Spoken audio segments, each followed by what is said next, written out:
everybody. Welcome to the Hurdy Burke Internet Broadcast Network. Today, our guest is Eric Recktenwald, and he's a broker, real estate agent. Eric, say hi. Hello. How are you doing? You sound great, buddy. And man, we've been trying to do this for a long time, so this is great. But we're going to do a short 30-minute podcast tonight, and Eric's going to dive into some questions that people ask all the time, and kind of give you guys some help that are maybe trying to list your home. And so with that said, Eric, I've got a sponsor. If you'll just sit tight for 1 minute, we'll be right back. Howdy, this is Todd Frank, owner of Jerry's Garage. We've been serving our customers since 1967. You know, vehicles have changed greatly over the years, but quality customer service and sound repairs have not. We've earned a great reputation with our clients. Check us out on Google and Yelp. So when you need repairs or maintenance on your gas or diesel vehicle, you'll call us. We work by appointment only and sometimes emergency. So our number is 512-255-7627. That number again, 512-255-7627. We look forward to earning your business at Jerry's Garage. All right, guys, we are back. Eric, welcome to the show, man. Hey, thanks for having me, Hurdy. I'm looking forward to it. Hey, is this your first podcast, by the way? It is. And, you know, it's ironic because just recently, this last week, I had a younger buyer that asked me about that. So I'm excited to be getting on here and in a media that some of my clients are definitely using. Yeah, and the fact that you'll be able to have this and push it out to your social footprint is pretty cool too. So I just was wondering if this is your first podcast, and that's pretty exciting for you because look at this technology we're using today. It's pretty cool, right? Yes, it is. Yeah, I'm looking forward to it. Like I said, you know, there's a lot of different angles to be able to get your value proposition out to people, and that's you know, a real important thing for me these days.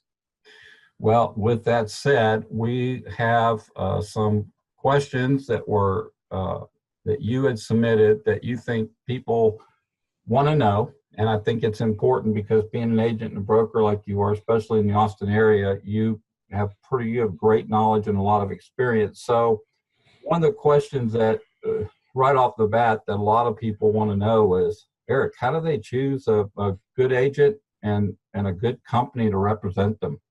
Well, yeah, Hurdy, you know, the questions that I sent you basically are the ones that I get asked a lot. And the first one is really a great question, but it's a tough one for the consumer, you know. If you're buying or selling a home, however, it really is the best place to start. You need to know the right questions to ask, and sometimes that itself is the hardest part.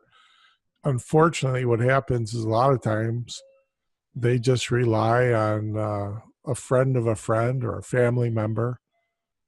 Maybe they just got their license, and it's not always the best business decision for them to make. So the other obstacle that we face is if you go to the internet, like so many other things these days, it puts you in a tough spot again because the internet has brought about the advent of a marketplace where agents pay for placement. So, you know, you go to these third-party sites like Trulia, Zillow, or any variety of others, and just because you find an agent there doesn't really mean they're the best qualified. It just means they paid the most to be in that spot. Yeah. And so what I'm really hearing you say, Eric, on this is experience matters. Yeah, it's true. And, you know, the thing to do is this. Take a few minutes and interview your agent. Get an idea of how they work. I'm putting together a list of questions that I'll have on my website. But, you know, our hard part, too, is sometimes just knowing what to ask. You know, how long have they been selling? Where do they sell? Are they full-time? And since you mentioned the website, Eric, what is your website that people can go to? my website is goes right along with my motto, easywitheric.com. I love that. I Yeah, love that. just the words spelled out. And so, experience-wise, how many years have you personally been working in the Austin area? Well, this one dates me a little. I've been a real estate broker for 28 years. So yeah, a good long time. I'm a Hall of Fame Remax agent. Been with Remax for over 20 years, Awesome. and been here in Austin area working for over 20 years now. Which means you have experience and you know the market. So Yes, sir. I think that's awesome. So this is probably a real tough question because I imagine people are fighting this all the time. So how does a homeowner know the best time to sell their home? How do you gauge that? uh, I have a I have a kind of a standard answer for that, Herdy. Really? Yeah, yeah, and it's going to sound like a little silly, maybe, but I always say the best time to sell your home is when you're ready. Okay. You know, That makes sense. Nothing to do with economic factors. It might be a downsize issue. It could be the market's really good, right? There could be all yeah, sorts of reasons, right? yeah. Well, here's the thing. Okay, you can try to time it, and sometimes you hit. Timing's everything, right? There is always considerations based on seasonal things and people that want to do this or that during the holidays. But I can pick just about any month of the year and show an advantage or a disadvantage. So really what it comes down to is, um, paying attention to your property. For example, let's say you had a pool. Yeah. You think the best time to sell that would be listing it around December? No, Probably not. no. Right. So, I mean, there's all kinds of fluctuations in the market, and you can never kind of second guess what the future is going to be. So, when you're ready, my job is to analyze the market and tell you exactly what you should expect and then get you there. Which makes it easy with Eric. Yes, sir. Yeah, so that makes total sense. So a lot of this could be common sense. It could have to do with market factors, things that you mentioned, the right time of year, all that's in consideration when selling your home. And so that leads kind of to another topic built within that is, okay, so I decided to sell my home, and I need to know, what does a homeowner really need to do to get ready for a sale? The good thing, or the good news, is the best things you can do to get your home ready are often the least expensive. Now, I mean, assuming you've kept up with your maintenance and you don't have a lot of deferred maintenance or conditional issues that are severe.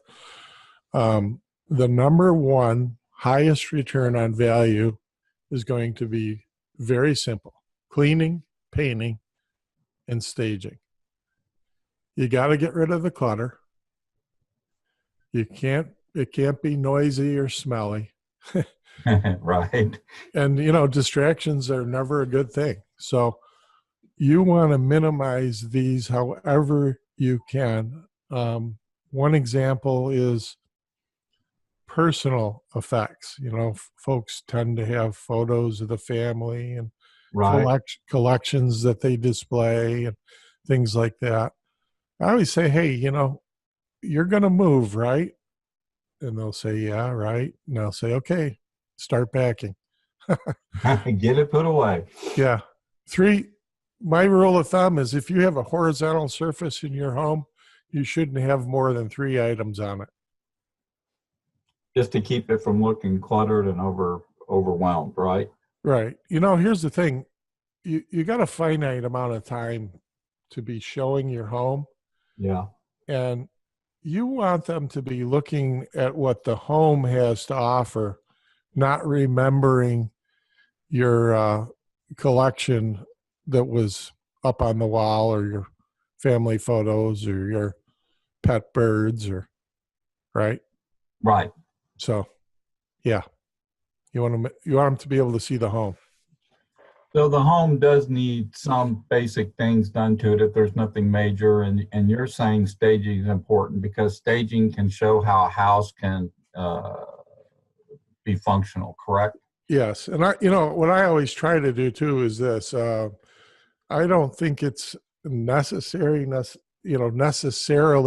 a requirement to change a lot of things or buy a lot of furniture. A lot of times we can work with what they have, just simply moving some of the things out, rearranging the furniture, the way that people live versus the way you want to show a home may be two different things. So Right. you set it up to be comfortable for you, but when it comes time to display the home, really that's what you're going to be doing. You want it to be open and inviting and friendly and spacious and those things. As opposed to walking through something that's empty where a person purchasing can't get a feel for what it's going to be like, correct? So that's the whole point of staging, right?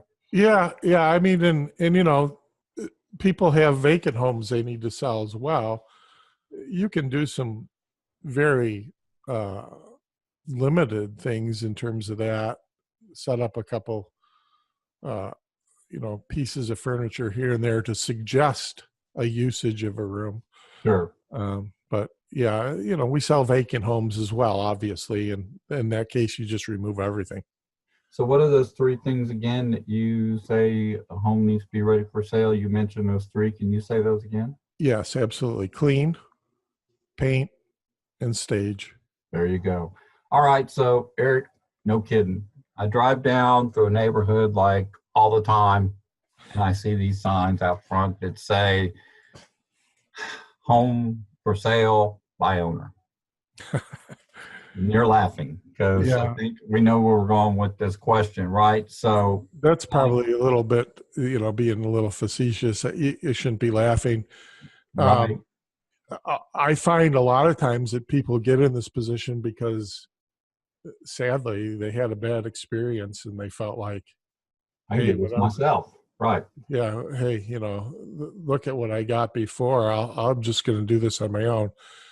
And in concept, it seems like a good idea, but I can assure you, it is never a good idea.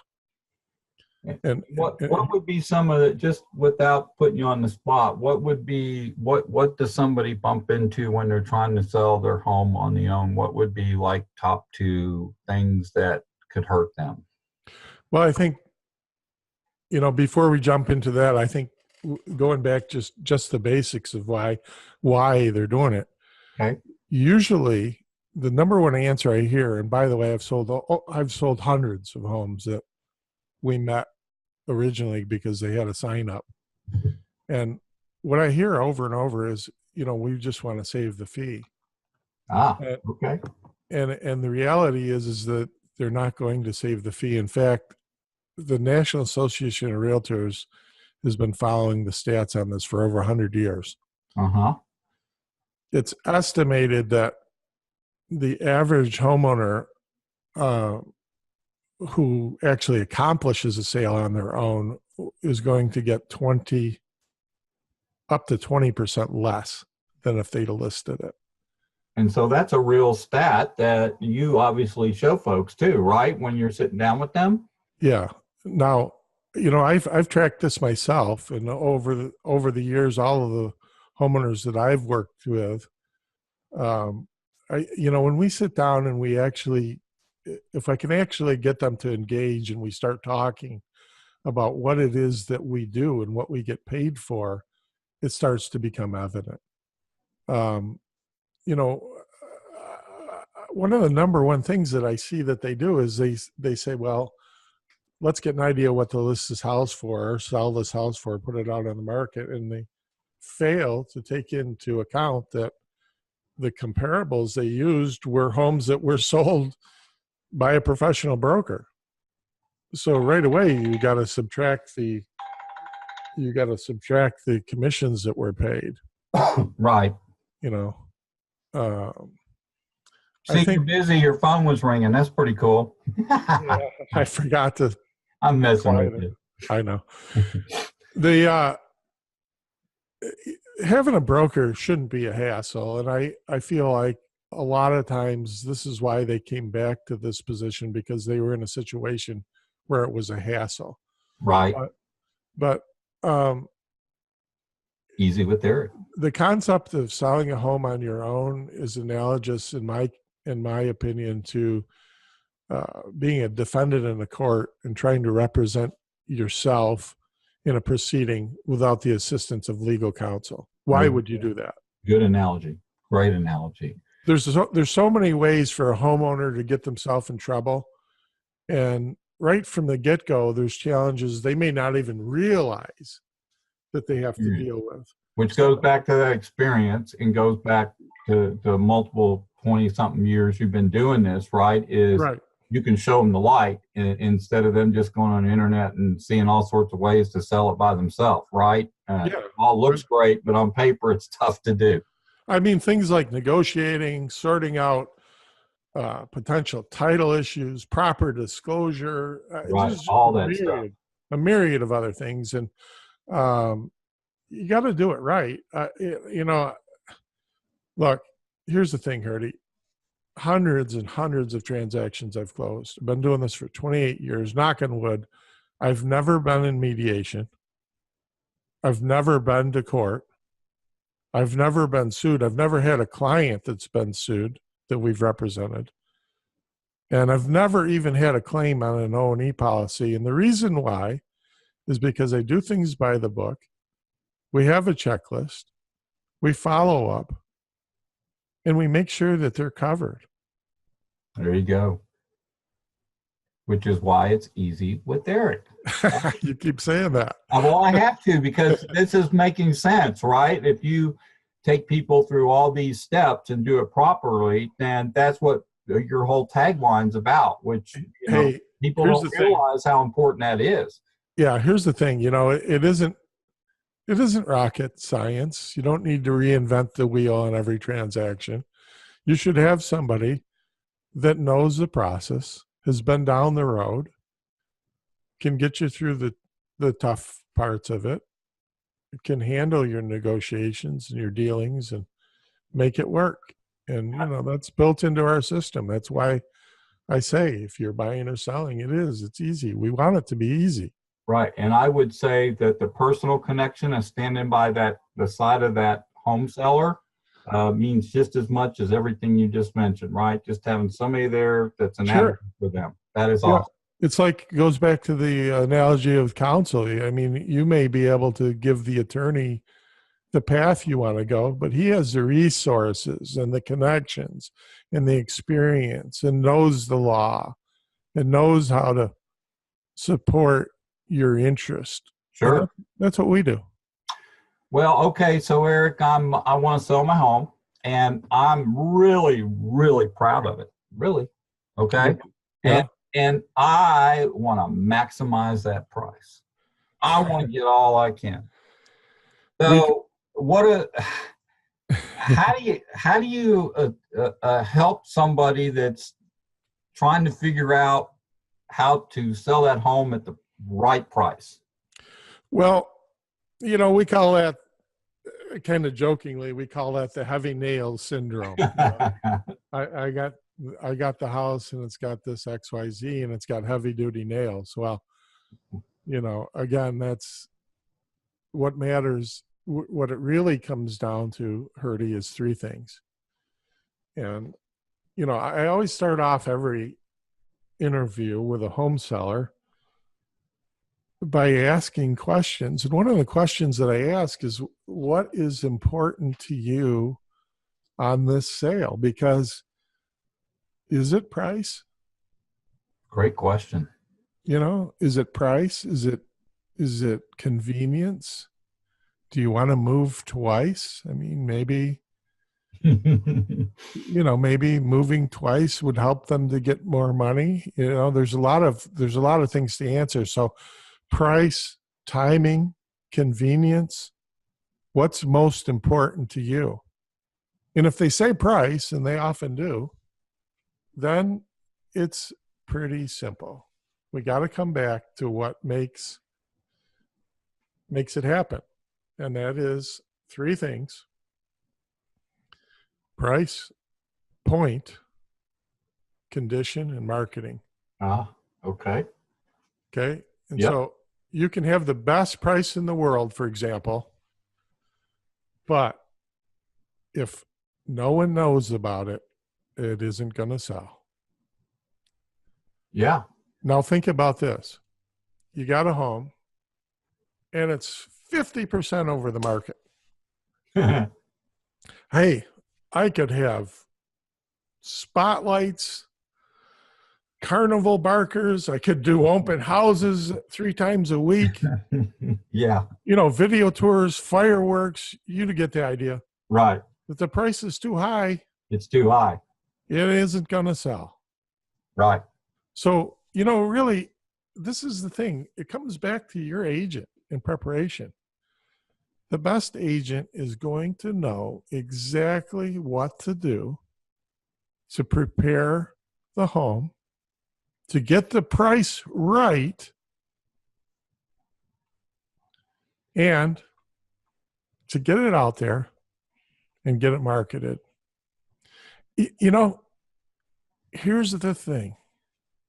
If your house fails to sell for any reason, there's only one person to blame. Ooh. That's the agent. That's pretty black and white, huh? Yeah, because if you tell me, Herdy, I want to list and I want to sell my house, and I do my homework, and I determine that your house is worth $300,000, Uh-huh. and you tell me, well, I don't care about your research, Eric. I want to list it for $400,000. Okay. Mm-hmm. I would say to you, okay, great. Let's start the listing in about 3 years.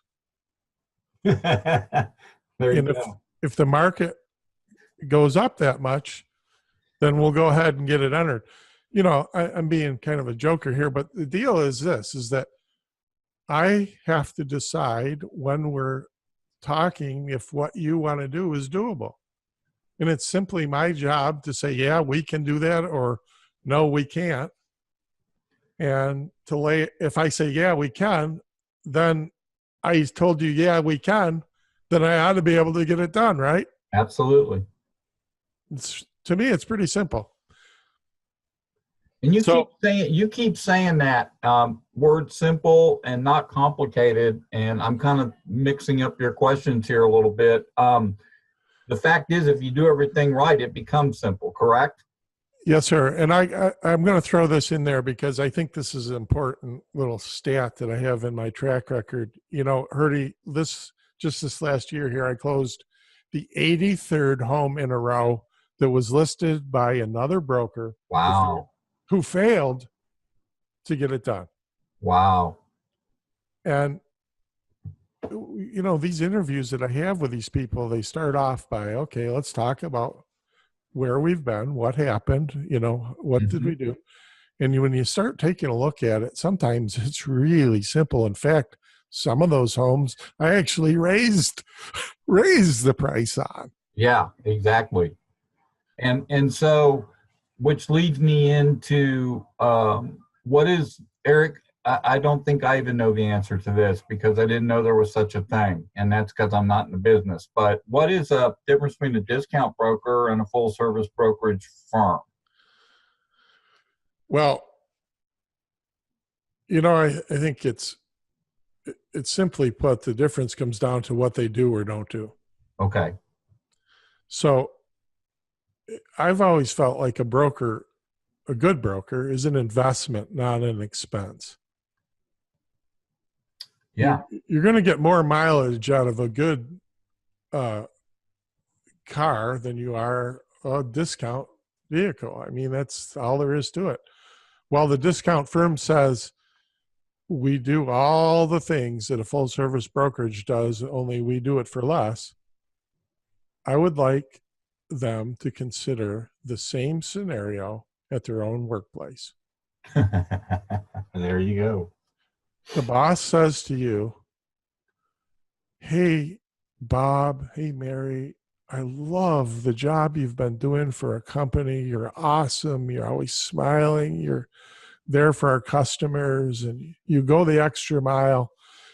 You've got all the experience we could ever ask for. You know your job inside and out. But starting next week, I want to pay you 66% less than what you've been making. Yeah, bye-bye. Well, no, I mean it's a legitimate question, right? Sure. So could they produce the same results, or would they be willing to? I don't know. What do you think? Would you start looking for corners to cut if you had to do your job and got paid a whole lot less? I think you'd be, I think that you'd lose your motivation and you'd be resentful. I think all that could happen. Yes. One of the biggest issues with these guys really is that a deeply discounted listing is often they use these people because getting a listing, then they leverage the listing for buyer bait. And why sell their own listing when they can net 2 or 3 times as much by selling one of the ones that I have listed? Right. Wow. Makes no sense. Yeah. You get what you pay for. Yeah, and I think that kind of sums that up, right? So Yeah. when you say the word discount broker and then you say full service brokerage firm, I think you just kind of said that right off the bat, right? In the form of the question. So You got it. you want to make sure you're taking advantage of a full service broker that takes care of you during the process of your listing and selling. That's awesome. Yeah. So it is, when I sell my home, Eric, am I responsible for any property tax? That seems to be a big question you said you get over and over. I get asked it a lot, especially with some confusion on investment properties. And really, my answer there is you're going to need to talk to your CPA, your accountant, somebody that's has the legal Authority to do authority something. to answer those questions. But generally speaking, it isn't going to be taxable if you lived in it 2 out of the last 5 years or more. And for individuals, I believe that number is 250,000, and a married couple up to 500,000. So that is not taxable. Right. But the best advice, once again, to put a disclaimer on that from you is that always, right, get with your accountant, Absolutely. CPA, and Yeah. go over these details. Correct. Absolutely. There you go. All right. So open houses. I see signs up all over the place for open houses. Come by and take a look-see. Come on in. Yeah. And a question you get probably a lot is that an effective marketing tool for you? I don't recommend them. Wow, that's kind of different. Explain. Yeah. Well, the first thing I think you should do is consider this for a moment. 90% of all home sales never had an open house. Well, there you go. You could stop. You could stop right there. Probably stop right there, right? When I use those kind of stats on things, either they get it or they don't, right? So. Well, yeah, but there is something I should mention because. Okay, I'm messing with you. That's fine. I don't mind that. I think and I mean, this is not a scare tactic. To me, it's a legitimate threat. You take your house that you're living in with your children, with your belongings, and you throw the door open and you say, come on in. You have no way to pre-qualify anybody that's walking through that door. It's not only is it a risk for the property and the contents, but it's a risk to the agent. I mean, we're in a scary world. I mean, yep. I've seen some of these agents that got themselves buried in the back of a house, and they don't know who's coming through that door. Right. I don't like it. Yeah. I don't see the need for it. And frankly, I would much rather have a buyer that's accompanied by a licensed agent who's screened them in theory Mm-hmm. to know that they can even buy the house before they look at it. So qualifying, yeah. Absolutely. And so if 90% of the people that sold their properties through agent broker like yourself didn't do an open house, I think that stat pretty much, regardless of what we throw in between this, pretty well sums it up, don't you think? Yeah, there's, you have to look at, as with everything that I do, I look at the purpose and analyze the purpose. You got to ask, why then do you see these signs around? Well, talk to some of these brokers and they're newbies and they say, oh, go hold an open house because you'll meet some buyers. It's a place for people to meet other people that might be thinking about buying a home, and it works. It's not for the purpose of selling the house. Right. Right. And I think somebody would be a lazy agent or something, might just throw that sign up in the front yard to make it look like they're doing something. And that's just an assumption on my part. Am I going down the wrong road with that question? No, I think not. I think the other part too, and this is a complexity of the world that we're in and the way that we work, is oftentimes a frustrated seller will think to themselves, well, what is my agent really doing? I can sit here in the morning and I can get on the phone and I can contact about 30 people an hour in my database. Yep. And present that house to them. I can talk to way more people in an hour doing that than I'll ever be able to count on by throwing an open house sign out. So, but they don't see, they're not with me when my feet hit the ground every day about 6 o'clock in the morning. Yeah, they don't see the back end stuff you're always doing working for your client. Right. Networking and pushing out Facebook ads and, Instagram and YouTube and all the things that, you work with, and this podcast, for example. Right.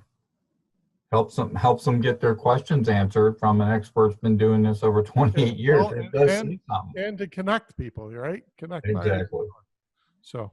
All right. So another question you get asked, and I guess this is our final question for the podcast, is if I'm unhappy with the agent that I chose, can I fire them, or I'm under some sort of contract with them? Yeah, can I legally advise a client on this? No. No. I mean, the answer. Speak from experience, right? Yeah, professional ethics really require a realtor not to discuss matters of agency between a prospect and their broker once they've entered into an exclusive representation agreement. Right. That's really where it ends. But I think there is this. If someone calls me and says, hey, XYZ, they're not doing this, they're not doing that, and they start asking me questions about how to advise them. If they approached me, I can answer some of those questions. I can't advise them what to do with their relationship. I can simply tell them I can't answer those questions until until I'm hired. So, right. If they say, well, I want to get out, and I'll say, well, then you need to discuss that with your broker and see what they'll do. Right. And then from there, if they are, if the person's unwilling to release them and giving them a hard time, they have the option to seek legal counsel on that matter. I can't. So that all has to be done on their end, and then you're available when all that's completed if they want to choose you. Correct? It's that simple. Right. They have to go through their own process to make that happen. There's nothing you can do about that. That's what I'm basically hearing. That's right. But there is one thing I want to mention, because this whole program here you've been talking about easy, right? Right. So I recognize that, not everybody all the time. You can't please everyone all the time. Nope. Once in a while, you'll get into a deal where you just you're not seeing eye to eye on something, and you want people to be able to get out. Well, I have an easy out termination clause right from the beginning. It's a small fee, an admin fee, usually between $2 $200 to $400. We'll sign it the day we sign the listing. And Right. it says, if you're unhappy, you send me a check for the marketing fee for the work that I've already put into it. We'll remove the listing. That easy. Easy with Eric. It's easy out, man. I think, see, that's awesome. So, Here's what's funny. yeah. 28 years that I've been in business, I have exercised that clause 3 times Wow. in 28 years. So, That's awesome. Dude, that's remarkable, which is why you're a Hall of Fame agent, right? yes, sir. I mean, you don't get that title unless you know what you're doing, right? You don't look. If you do what you tell somebody you're going to do very often, there isn't going to be a problem. Right. And if I'm gonna tell you I'm going to do it, I'm going to do it. Yep. So, Well, Eric, give us this website one more time. It's going to be part of the broadcast, and I'll make sure I link it in the archive when we send it to you. all right. So what's your website? www.easywitheric.com. And I love that, man. And you've been using that tagline ever since I've known you. And it's awesome. And it's easy to remember. See, there's that word again. And I will personally tell you that I've been around Eric a few years, and he does great with referrals. He's a big networker, and he does a lot of business in the Austin area, helping people sell their home. So you guys will not be disappointed if you decide to contact Eric, hire him to get your home for sale or get it listed. So Eric, thank you. Yeah, thank you. I appreciate the kind words and your opportunity here to get me on a podcast and familiar with this media, and looking forward to pushing it out there to some friends. And I know you've got a lot of great other people on your podcast, and Done about 250 of them over the last 5 years. So yeah, just a few, right? So lots of talent there. That's right. And just added another one to the list. So that's even better. So, hey guys, you've been listening to Hurdy Burke Internet Broadcast Network. We dedicate ourselves to covering Austin business and discussing with them how they operate, what they do to help the folks around them. So you guys, thank you, Eric, and we'll see you guys around the corner on the next broadcast. Bye-bye. Thanks, Ernie.